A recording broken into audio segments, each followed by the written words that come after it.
If I asked you to choose a person at any point in time who deserves the same award as Martin Luther King Jr., you probably would not think of Adolf Hitler. Yet Time magazine gave each of these men, a freedom fighter and a dictator, the same award for Person of the Year. My choice for Person of the Year was Simone Biles. However, the most recent recipient is Elon Musk, a man who Time magazine describes as a visionary, industrialist, and showman, and critics describe as the worst choice ever. And at first, the fact that she did not get the award and he did made me angry. How could someone who did so much good not get the award?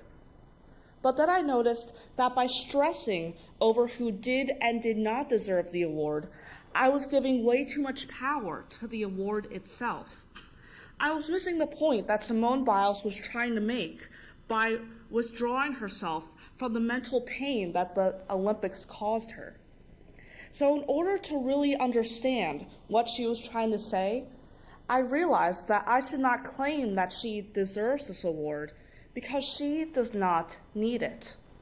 And if she does not need it, and he does not need it, then we do not need it. So now, when you ask me who I would have chosen for Person of the Year in 2021 and why, my answer is no one. We do not need awards like these because the qualifications are flawed, allowing harmful people to win the award and beneficial people to lose it.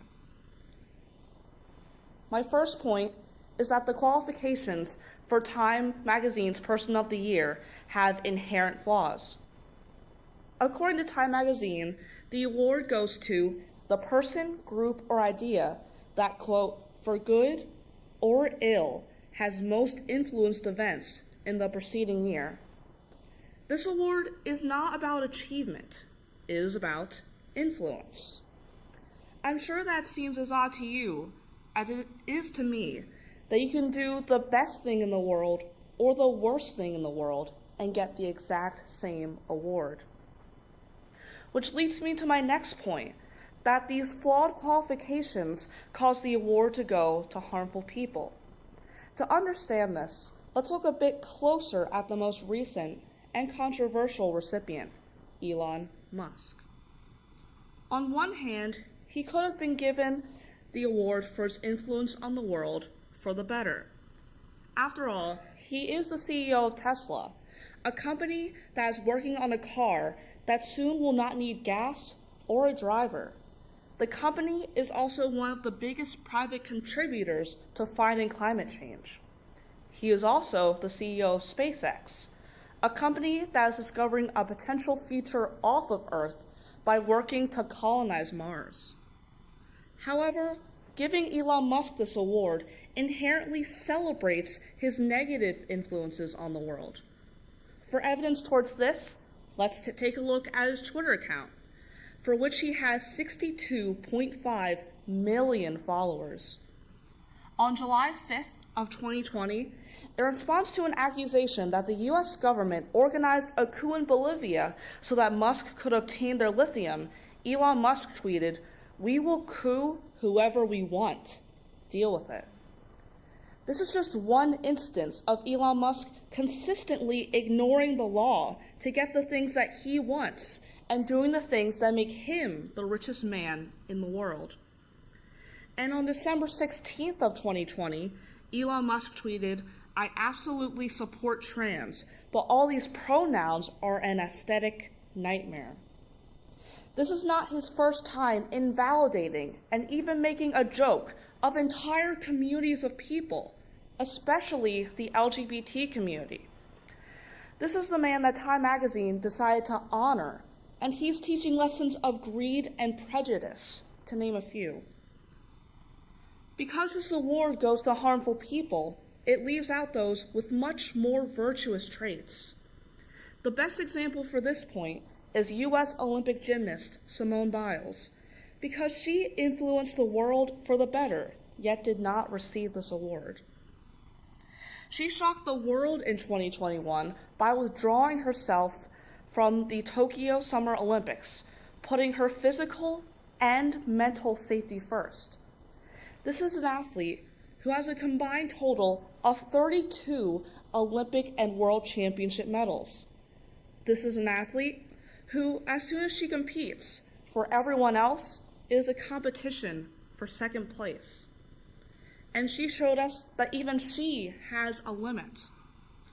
Simone Biles started a much-needed dialogue about mental health, both in professional sports and in performance-driven settings in general.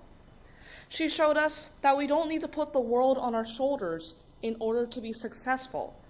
And this is a lesson that young people, especially athletes and students, need. And the most logical reasons of why she did not get this award are very frustrating. For one, our culture and our world does not value quitters. When Simone Biles withdrew from the Olympics, there were criticisms of her being anti-American and selfish. To them, she should have just put her feelings aside and brought home the gold. We value grind culture, pushing ourselves to the limit and then some. And these are all of the things that Elon Musk represents. Competition, struggle, going above and beyond to get what you want at the expense of others. We will coup whoever we want. Deal with it. Simone Biles did something that was human, and for that, she lost. Another possible reason that she did not get this award is that people like her, people like me, do not get this award. In 80 years, no American woman has won Times Person of the Year by herself. No Black woman has ever won this award by herself. Why should I pay attention to an award that was never meant for me to win? So with all of this in mind, it makes the most sense to dissolve this award altogether. Nelson Mandela, a man who won the award in 1993, once said, quote, "I've never cared very much for personal prizes. A person does not become a freedom fighter in the hope of winning awards." We do not have to be a freedom fighter, and we do not have to be a dictator to think of ourselves as worthy of recognition. Because awards are subjective, we must make sure that our aim towards them do not trump our own purposes in our lives. So let us not be who we want to be for a medal, for a cover on a magazine, or even for a trophy. Let us be who we want to be because we want to be.